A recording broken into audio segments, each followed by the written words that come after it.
Welcome to Beating Cancer Daily. Beating stage 4 cancer for 30 years still takes my breath away every time I say it.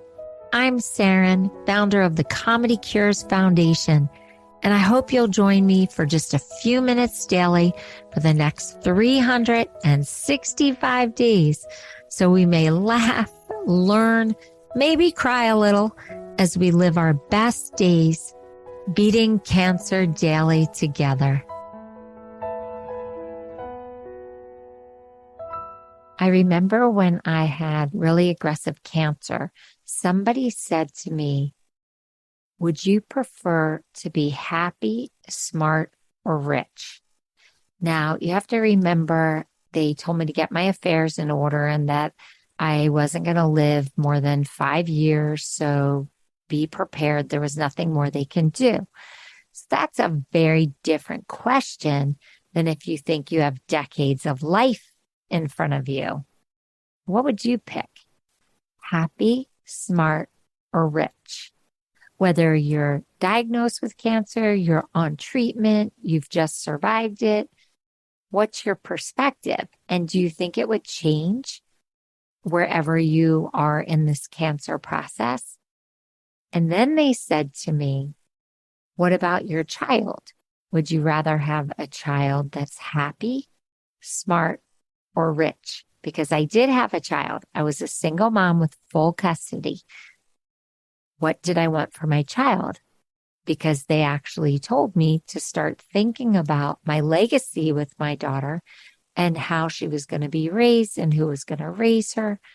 So this question came because a person had listened to a radio talk show host and writer named Dennis Prager.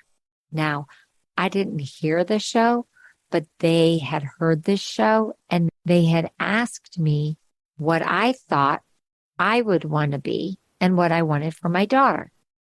Well, my answer at the time was happy. And it's interesting because they said, that's what this talk show host had said, because the world doesn't need another rich person or another smart person, but the world actually needs more happy people. So that was this whole premise, and it stuck with me all these decades since that person first proposed that question to me. Now, do I still feel that way? I am happy that my daughter is intelligent and she actually is successful in her career. So she is financially independent. That takes pressure off me. But at the end of the day, if my daughter is not content, even happy, I'm sad. I feel the pain of her pain. So happy, we could play semantics about the word. Content, what does happy mean? Satisfied. I think we don't have to get that specific. I think we all understand where I'm going with this. It's just funny how a lot of people that I help through my work at the Comedy Cures Foundation and also through this Beating Cancer Daily podcast are very sick. And we always talk about what their values were and what their values are now. And if they do have radical remission, spontaneous healing, get a miracle, how would their life be different after surviving cancer versus the way they lived their life and also their values before? And I work with a lot of people who are very smart and who have a lot of wealth, and they still can't beat cancer, and they're still struggling with their happiness. So it goes the other way too. I meet people who don't have much means, but they're still miserable about their life, or they don't have means and they're actually super content with their life, and they do wish they had more money to get better medical treatment. So it's all over the place. I was just curious about this conversation because, as I said, that's always stuck with me, that episode that this person told me about. and also reading a quote from John Lennon, which I want to read to you. When I was 5 years old, my mother always told me that happiness was the key to life. When I went to school, they asked me what I wanted to be when I grew up. I wrote down happy. They told me I didn't understand the assignment. I told them they didn't understand life. That's John Lennon. That's a pretty sophisticated conversation for a 5-year-old.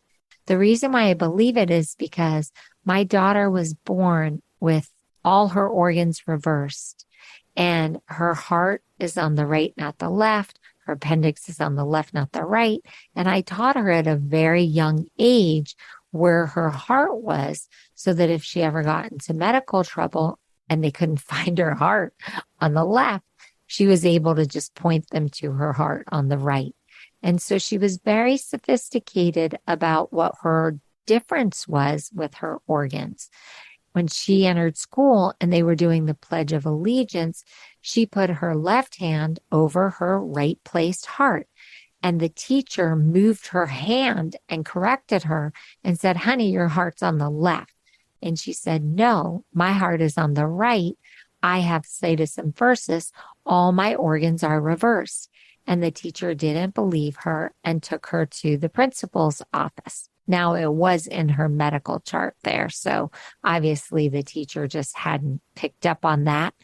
But you can be very sophisticated at 5 years old on certain concepts. So the John Lennon quote actually really mirrored what this talk show host was talking about and what my friend shared with me. So I like to check in with myself, and I like to see, do I still believe that the thing that I want most in the world is to be content, blissful, happy, and have a life of play and laughter and joy? And it's still where I am today. And I guess having the Comedy Cures Foundation as a place where I can bring that sense of happiness and joy to others, and then reflect it also through this Beating Cancer Daily podcast, is still really important to me. So I'd love to know where you're holding on this. What's the most important thing to you right now? Being happy? Being smart? Being rich? What's the most important thing that you teach your children if you have children? That they should be happy, that they should be smart, that they should be rich? Are you a combo plan? Go to the Comedy Cures Foundation website. You know I love when you tell me. And hit the record button and let me know, or contact us through the contact menu and write to me.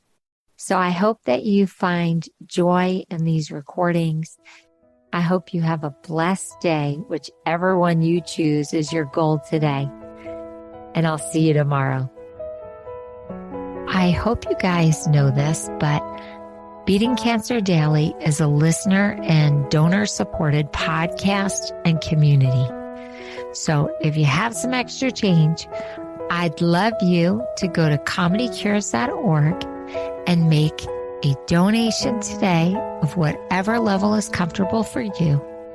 And it will be tax deductible to the extent allowed by law, because Comedy Cures is a nonprofit 501c3 organization founded from my chemo chair, April 1999, and we've been going strong ever since. So please consider making a donation today and help our community and this podcast thrive. Thanks so much. See you tomorrow. Guess what time it is? It's time for me to read the disclaimer. Beating Cancer Daily and the membership circle are not in lieu of medical advice or treatment.